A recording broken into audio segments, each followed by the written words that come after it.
Welcome to Quarantine Kids Storytime. My name is Jack, and today I'll be reading you Around the World in 80 Days by Jules Verne. Chapter 13, in which Passepartout receives a new proof that fortune favors the brave.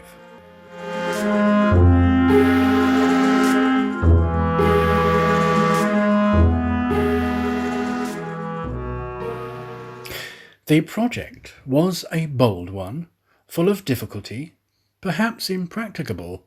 Mr. Fogg was going to risk life, or at least liberty, and therefore the success of his tour.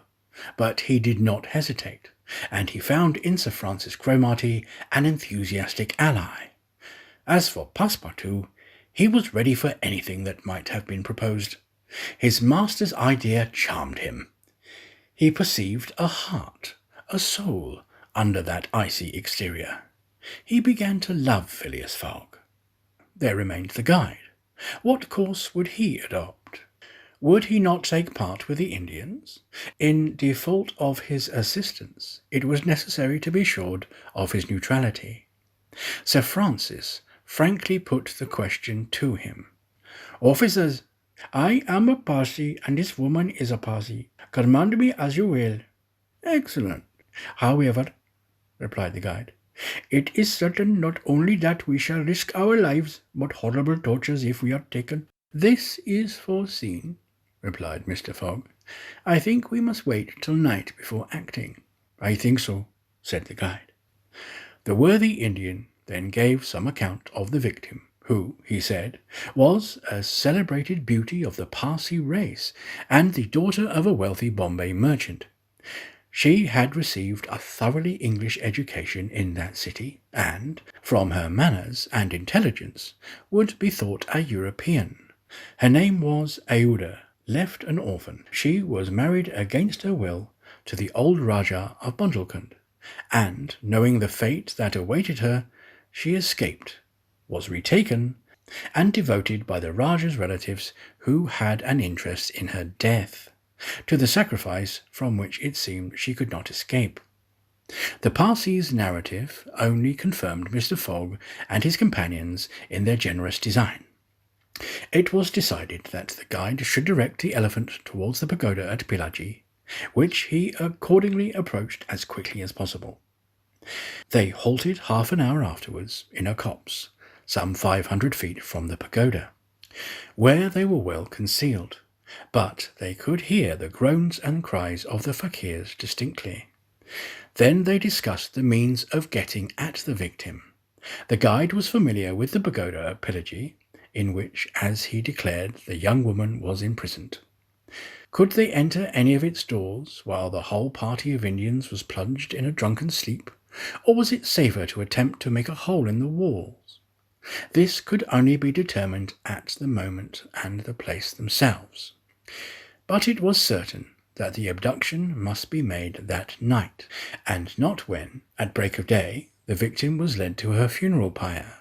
Then no human intervention could save her. As soon as night fell, about 6 o'clock, they decided to make a reconnaissance around the pagoda. The cries of the fakirs were just ceasing. The Indians were in the act of plunging themselves into the drunkenness caused by liquid opium mingled with hemp, and it might be possible to slip between them to the temple itself. The Parsee, leading the others, noiselessly crept through the wood, and in 10 minutes they found themselves on the banks of a small stream, whence, by the light of the rosin torches, they perceived a pyre of wood, on top of which lay the embalmed body of the Rajah, which was to be buried with his wife. The pagoda, whose minarets loomed above the trees in the deepening dusk, stood 100 steps away. "Come," whispered the guide. He slipped more cautiously than ever through the brush, followed by his companions. The silence around was only broken by the low murmuring of the wind among the branches. Soon the Parsee stopped on the borders of the glade, which was lit up by the torches. The ground was covered by groups of Indians, motionless in their drunken sleep. It seemed a battlefield strewn with the dead, men, women, and children, lay together. In the background, among the trees, the pagoda of Pillaji loomed distinctly. Much to the guide's disappointment, the guards of the Rajah, lighted by torches, were watching at the doors and marching to and fro with naked sabres. Probably the priests, too, were watching within. The Parsi, now convinced that it was impossible to force an entrance to the temple, advanced no further, but led his companions back again. Phileas Fogg and Sir Francis Cromarty also saw that nothing could be attempted in that direction. They stopped and engaged in a whispered colloquy. "It's only 8 now," said the brigadier, "and these guards may also go to sleep." "It is not possible," returned the Parsi. They lay down at the front of the tree and waited. The time seemed long. The guide ever and anon left them to take an observation on the edge of the wood, but the guards watched steadily by the glare of the torches, and a dim light crept through the windows of the pagoda. They waited till midnight, but still no change took place amongst the guards, and it became apparent that their yielding to sleep could not be counted upon. The other plan must be carried out. An opening in the walls of the pagoda must be made. It remained to ascertain whether the priests were watching by the side of their victim as assiduously as were the soldiers at the door. After a last consultation, the guide announced that he was ready for the attempt, and advanced, followed by the others. They took a roundabout way so as to get at the pagoda from the rear. They reached the walls about 12:30, without having met anyone. Here there were no guard, nor were there either windows or doors. The night was dark. The moon, on the wane, scarcely left the horizon, and was covered with heavy clouds. The height of the trees deepened the darkness. It was not enough to reach the walls. An opening in them must be accomplished, and to attain this purpose the party had only their pocket-knives. Happily, the temple walls were built of brick and wood, which could be penetrated with little difficulty after one brick had been taken out. The rest would yield easily. They set noiselessly to work, and the Parsi on one side and Passepartout on the other began to loosen the bricks so as to make an aperture 2 feet wide. They were getting on rapidly when suddenly a cry was heard in the interior of the temple, followed almost immediately by other cries replying from the outside. Passepartout and the guide stopped. Had they been heard? Was the alarm been given? Common prudence urged them to retire, and they did so. Followed by Phileas Fogg and Sir Francis, they again hid themselves in the wood and waited till the disturbance, whatever it might be, ceased, holding themselves ready to resume their attempt without delay.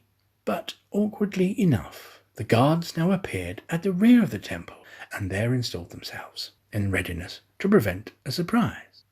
It would be difficult to describe the disappointment of the party, thus interrupted in their work. They could not now reach the victim. How, then, could they save her? Sir Francis shook his fists. Passepartout was beside himself, and the guide gnashed his teeth with rage. The tranquil Fogg waited without betraying any emotion. "We have nothing to do but to go away," whispered Sir Francis. "Nothing but to go away," echoed the guide. "Stop," said Fogg. "I am only due at Allahabad tomorrow before noon." "But what can you hope to do?" asked Sir Francis. "In a few hours it will be daylight, and the chance which seems now lost may present itself at the last moment." Sir Francis would have liked to read Phileas Fogg's eyes. What was this cool Englishman thinking of?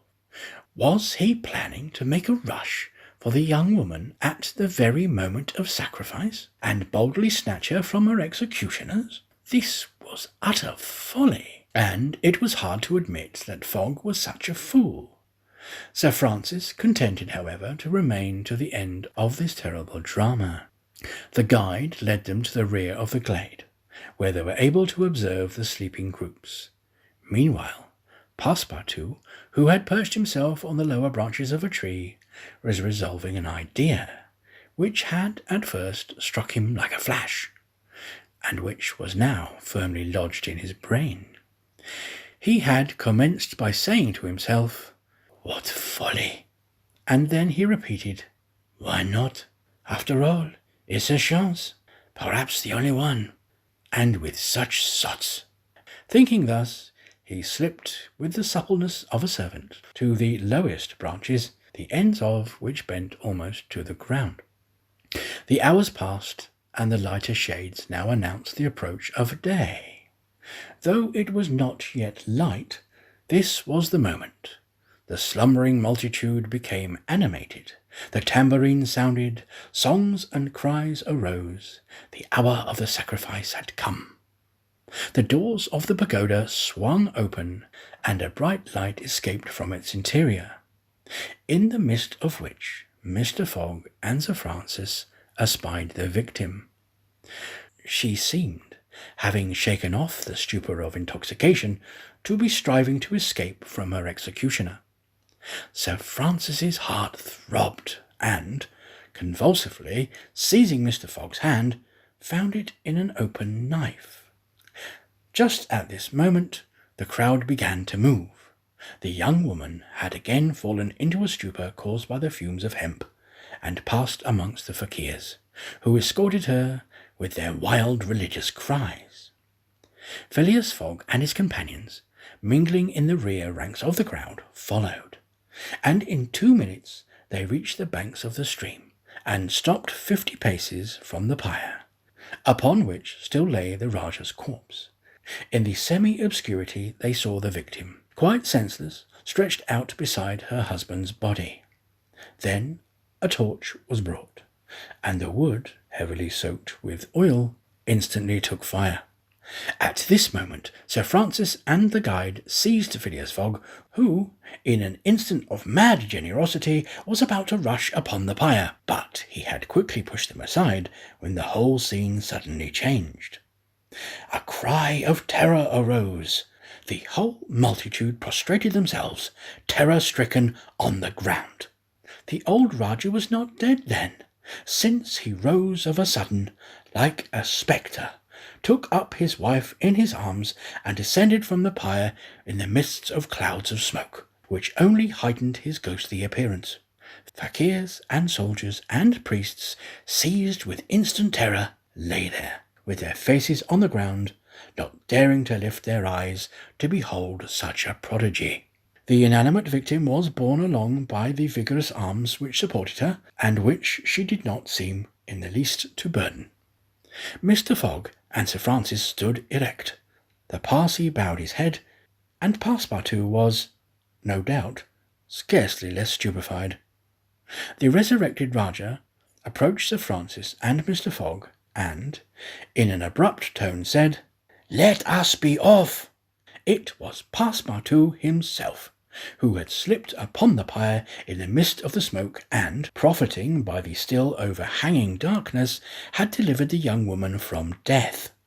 It was Passepartout who, playing his part with a happy audacity, had passed through the crowd amid the general terror. A moment after, all 4 of the party had disappeared in the woods, and the elephant was bearing them away at a rapid pace. But the cries and noise, and a ball which whizzed through Phileas Fogg's hat, apprised them that the trick had been discovered. The old Rajah's body indeed now appeared upon the burning fire, and the priests, recovered from their terror, perceived that an abduction had taken place. They hastened into the forest, followed by the soldiers, who fired a volley after the fugitives, but the latter rapidly increasing the distance between them, and ere long found themselves beyond the reach of the bullets and arrows.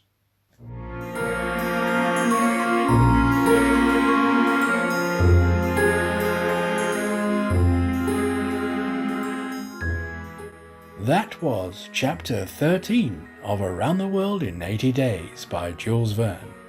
Read by me, Jack, for Quarantine Kids Storytime. Join me again soon for Chapter 14, in which Phileas Fogg descends the whole length of the beautiful valley of the Ganges without ever thinking of seeing it. Thanks again for listening, and goodbye.